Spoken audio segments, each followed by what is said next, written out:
Hello everyone, I'm Denise Love, and here's a little preview of what we're going to be doing today.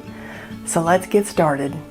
So someone asked me today, how do I translate some of these smaller sampler pieces into larger pieces? And so this is a 9x12 sheet of that Hahnemühle paper, which is what we were working on in this project where we did the 6 little samplers. And so I have just pulled all these colors that we did in that project back out to do a larger one so that we can see how do we translate little ideas into bigger ideas. And a lot of times it's just by using bigger tools or adding more stuff and just going bigger. And I almost want to work in this way. Got all our little tools here, same exact stuff. I liked this one where I had the botanicals. I had this, the green and the umber and the little dots of pink. So, might not be my most favorite color palette. Let's pick a big brush instead of a medium brush, so go bigger. This is a Princeton Neptune number 8. And I might have even bigger brushes somewhere, but this is the bigger quill.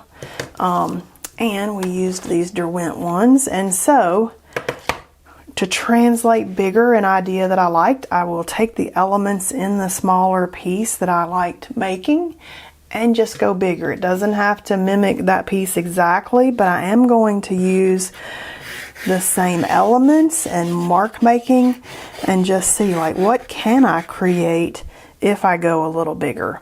And so, there's that charcoal. Let's get some clean water. Got some dirty water over here. Got some clean water, and I'm just going to take my Kuretake yellow ochre number 44. And now I'm going to mush this graphite charcoal, the charcoal block. I'm going to mush that around in ways that hopefully when we're done we'll have an interesting piece. All we can do is play, and you know, I like doing lots of pieces at the same time, so it would be really, you know, good if we set up several pieces of paper like this and did several at the same time rather than one at a time, because even with the big ones there's always going to be something that you love and something that you're like, "Rrr." Okay, but I'm kind of loving this. It's kind of organic. It's kind of doing some funky stuff. Before that dries, I'm going to go ahead in with my same piece of charcoal and come back in with some dark marks just on the top, because we smeared a lot of those away. And doesn't have to be the same marks. It can be slightly different, but I do kind of like the marks I had down there. And then I'm going to let this dry, and we're going to then layer on top of that with the little bit of green, gold, and the hot pink and the raw umber, and maybe draw on it. So let me let this dry and I'll be right back. Alright, that's dried. And I did have like some little pencil marks in the smaller pieces, so I'm going to get out my Art Graph 6B, because that's what I had on my table already. Maybe do some just light mark making and scribble, just adding some interest in here. We can come through and add some actual marks, whatever your favorite marks are. Like I said, the pieces don't have to be identical to the smaller pieces. We're just taking that inspiration and growing larger. I did have this green gold in there, and I believe on the original piece we might have dripped it in and taken a knife and spread that around. And the goal of some of this project was to be kind of fun and grungy. So got a bigger palette knife instead of the little palette knife. So just go bigger with all your elements.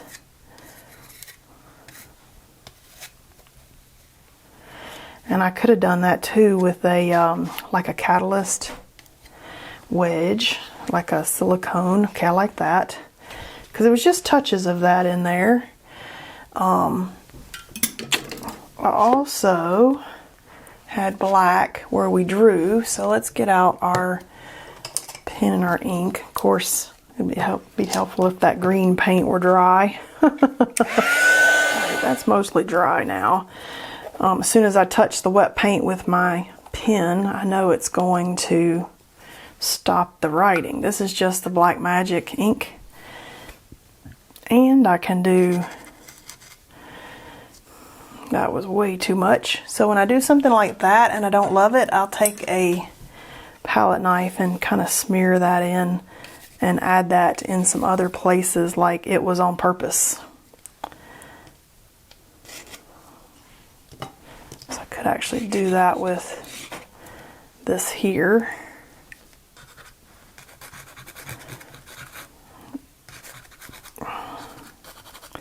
Now we have it in a couple places, so it wasn't an accident. Alright, and we can do, we had those fun flowers that we drew out of there, so maybe we've got several spots of flowers.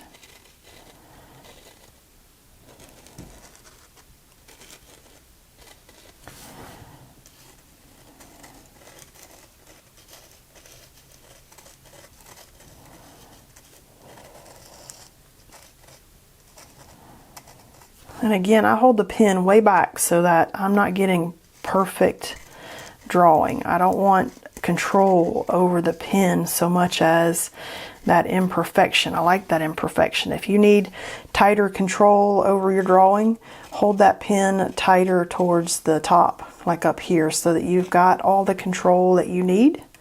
I hold it way back on purpose.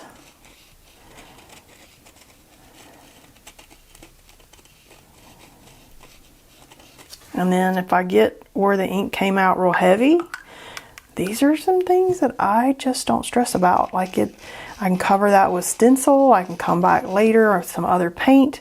We can do some paint splatter. Like that was a blob, but I could just blend that in. I could come back with some paint splatter, like black splatter. That might be fun. So we could use because it's bigger, if you wanted it to be really darker, more writing, you could use the dauber to get that darkness and that scribble more so than we get with that little fine pen. Like when it's little, we might want it nice and fine. When it's bigger, we might want it bolder with a bigger tool, and that could be our bigger tool. And then we had white stenciling on top of this, and we had, look at that, we had raw umber on top of that. So if there's a spot that you did that you're like, I don't know if I love that spot, you can cover it with a stencil on top of that, so don't feel like it's ruined. Never is it ruined, it's just happy mistakes. So I gotta let this black dry, and then we'll come back with some stencil on top. And before I even do that, I remember on this one, we actually came back with some of the yellow ochre even on top of this piece, and I kind of like that a little bit because it brought back in a different color tone, and even like it was another layer, so it was completely different than what we originally had. And I liked that quite a bit, so I'm almost thinking that maybe a little bit of the ochre as an additional layer will throw in a little bit of another color on there for us that I kind of liked. So we're going to do that and then let that dry. They are mostly dry, and I'm going to be using this Liquitex titanium white because it's a little more solid than all the other titanium whites that I seem to have.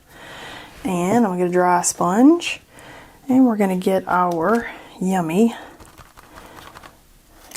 stencil that looks like a 1960s patio wall. And I am just going to strategically add that stencil in any places I think it needs it. And again, you just kind of go more or bigger or further. So if I had one little spot in the smaller piece, maybe I will, make it a little bit larger. in the bigger piece, and I will just have that element go through, like I love that right there, more than I did originally. And then the other thing that we had on this lovely piece was the, ooh, I forgot the pink, we can do that last, was the yummy dots, and I was using punchinella. And you know, I have punchinella in different sizes just because when I bought it years ago, you could get other sizes. It's sequin waste. So here's a bigger one that I don't normally use because it's bigger. And you know, it's just a big piece of ribbon, and I cut it into smaller pieces years ago. But when I'm doing a bigger piece, a bigger bit of dot or whatever, a bigger bit is what I'm kind of aiming for. So because we went bigger, I know I have this dot pattern in a bigger piece, so we're gonna go bigger. Got another dry sponge. These are just artist sponges that I cut into circles as I dip that back in the white. Apparently I forgot what I was doing. All right, so now we've got little umber circles. Ooh, look at that. Okay. And you can see how you could mask an area that maybe you didn't love with something like a little set of circles or that little bit of stencil. You could, you know, strategically work around something that you didn't like or something that you considered a mistake. Ooh, I'm loving that right there. Okay. So now, how did we do in comparison? Look at that, I got something random over here on the side. Dang it. Hang on and we'll compare. But before we get too far, let's just take our little kneaded eraser. Oh yeah, see there? That, I love that about cotton paper. That could have been a piece of paint. It could have been a piece of that charcoal. Could have been something random on my finger. But I like that you can kind of get rid of something like that pretty easily. So here was my inspiration piece. My piece that I took larger. How do you feel that you can now take a little piece and go larger? Use larger tools. Do more of it. Spread the bits out so that it's not confined to one little tiny space. And then we've translated that into a larger piece of art. So I'll probably do that more in the future. We'll do maybe some little ones and then we'll translate those into bigger pieces. Because this is kind of like the grungy art piece inspiration. We'll call this Grunge Week. Because I was feeling a little bit grungy when I made those. And a lot of my art I like is real pretty, and I like pretty art too. So we got some choices. All right, so there's that and our inspiration piece. You know what I forgot? Our hot pink splatter. Why did you let me forget that? Somebody needed to say, hey, what about that splatter? So with splatter, I will generally put a lot of water on my brush, pick up a little bit of color, maybe even more water. Maybe put it on our palette, because I don't want a bunch. I just want, and then very gently tap that down into our piece, because I like that little pop, that surprise of color without it being too much. So there we go. Now we even got the pop of pink I forgot. Hope you enjoyed seeing kind of how I translate into going larger with things, and I'll see you next time.